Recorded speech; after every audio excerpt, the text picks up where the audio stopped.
It's the silence afterward that's the loudest, isn't it? The house is quiet, or the screen is dark, and you're just sitting there with the weight of it.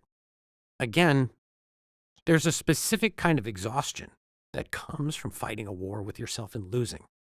Every single night, you start to feel like a fraud. You think, if people knew who I really was when I'm alone, they wouldn't look at me the same way. Even worse, you think God is looking at his watch, waiting for you to finally run out of chances.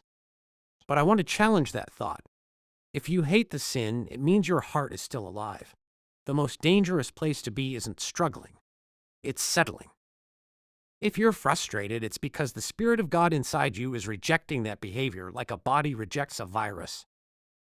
Psalm 38:18 says, I confess my iniquity, I am troubled by my sin. Being troubled is actually a sign of life. Let's talk about the why. Why do we do it? We have this idea that once we follow Christ, our old nature just evaporates. But the Bible describes it as a war. Galatians 5:17 tells us, For the flesh desires what is contrary to the Spirit, and the Spirit what is contrary to the flesh. They are in conflict with each other, so that you are not to do whatever you want. Do you hear that? They are in conflict. You are a battlefield. The enemy's greatest trick isn't the sin itself, it's the shame that follows it.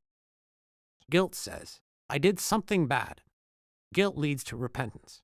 Shame says, I am bad. Shame leads to hiding, and you cannot heal what you are hiding. When you hide, the sin grows in the dark like mold. When you bring it to the light, even if your hands are shaking and you're covered in tears, the light starts to kill the infection. You might think you've exhausted God's patience. You think, He's heard this apology 1,000 times. He's bored of it. He's disgusted by it. But remember when Peter asked Jesus how many times he should forgive someone? He thought 7 times was a lot. Jesus said, no, 70 times 7. Now, do you think Jesus would command us to have a level of mercy that he doesn't possess? Of course not.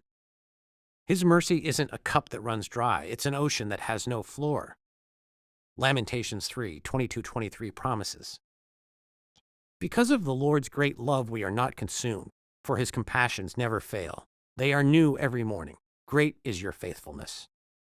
Pause 2S. Every morning. Not every morning you've been good.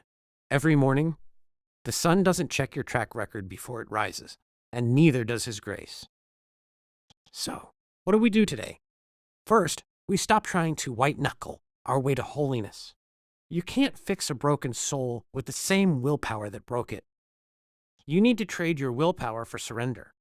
In John 15:5, Jesus says, I am the vine, you are the branches.